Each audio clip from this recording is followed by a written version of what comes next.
भिवानी में यूनिवर्सिटी का कार्यक्रम है, ग्रीवेंसेस कमेटी के मीटिंग्स को लेने के लिए मैं आया हूँ।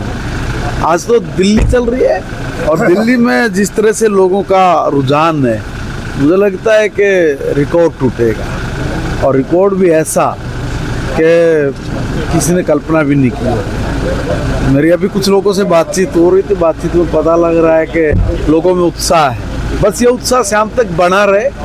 वोट पोल अगर हो जाए तो लोकतंत्र को हम लोग बहुत मजबूत बना सकते हैं। लोकतंत्र की खूबसूरती और लोकतंत्र की मजबूती ये हमारे अपने मत के अधिकार पे डिपेंड करता है। अपने सपनों की सरकार बनाने के लिए ज़रूरी है कि हम लोग मत का उपयोग करें।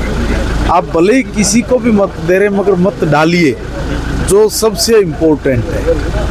और मैं दिल्ली के लोगों से निवेदन करूंगा कि आज आप सब काम छोड़ के ये जो लोकतंत्र का उत्सव है, इस उत्सव को मनाने के लिए जरूर घर से बाहर निकल आए। निकाय चुनाव की डेट आ गई है तो भारतीय जनता पार्टी सब सिंबल पे चुनाव लड़े। भारतीय जनता पार्टी पहले जब कुछ भी नहीं थे हम तब भी सिंबल पे चुनाव लड़ते थे। हम भगोड़े नहीं है, भागते नहीं है, डरपोक नहीं है, डरते नहीं है। वो लोग डरते हैं जो मौके का फ़ायदा उठाकर अपने टारगेट को पूरा करना चाहते हैं। हम मौके का फ़ायदा नहीं उठाते, हम मौके आए मिले उनका सदुपयोग करते हैं। नई शिक्षा नीति के तहत 5वीं और 8वीं का बोर्ड की दोबारा सही है। राष्ट्रीय शिक्षा नीति 2020 ये इस देश के नौजवान के सपने को साकार करने वाली शिक्षा पद्धति है।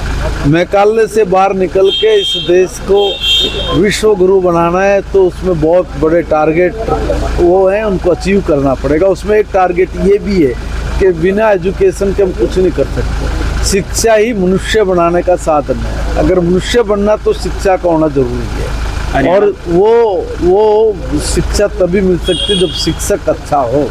तो शिक्षक भी अच्छा हो और मनुष्य बनने के लिए शिक्षा तो बहुत ज़रूरी है, उसका भी चयनित ठीक हो, ठीक सब्जेक्ट पढ़ाया जाए, विषय क्या है, वो रोज़गार परक भी है कि नहीं है, वो संस्कार युक्त भी है कि नहीं है। ये सब चीज़ों को देख के ही एजुकेशन बननी चाहिए थी मगर नहीं बनी। अब उस पर हम लोग जा रहे हैं, लोगों से सुझाव मांग रहे हैं। लोगों के सुझाव के आधार पे हम लोग इस राष्ट्रीय शिक्षा नीति को पूर्णतः लागू करें। हरियाणा विद्यालय शिक्षा बोर्ड का पद 4 माह से खाली है। कोई